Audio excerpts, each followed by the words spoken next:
ایک حدیث ہے، آپ نے فرمایا کہ المسلم من سلم الناس من لسانہ و یدہ. ٹرو مسلم وہ ہے جس کے ہاتھ سے اور اس کی زبان سے لوگ محفوظ ہوں. یہ بھی دیکھیے، یہ ڈیلی کریکٹر کی بات ہے.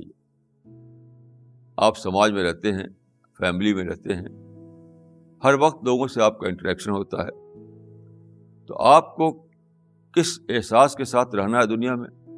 اس احساس کا ساتھ رہنا ہے کہ آپ کو ہمیشہ آپ کو ہارملیس بن کر رہنا ہے.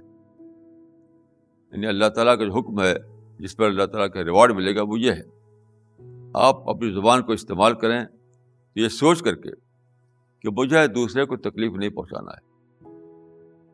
اپنے ہاتھ کو آپ استعمال کریں یہ سوچ کر کہ میرے ہاتھ سے کسی کو تکلیف نہ پہنچے. تو یہ وہ لوگ ہیں جو اس دھیان کے بغیر ہی جیتے ہوں.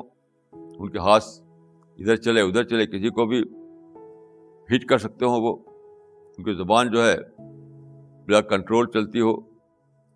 ایسے لوگ خدا کی نظر میں یعنی فیل ہو گئے. ایسے لوگوں کو پیراڈائز نہیں ملے گی، ایسے لوگوں کے لیے پیراڈائز نہیں ہے.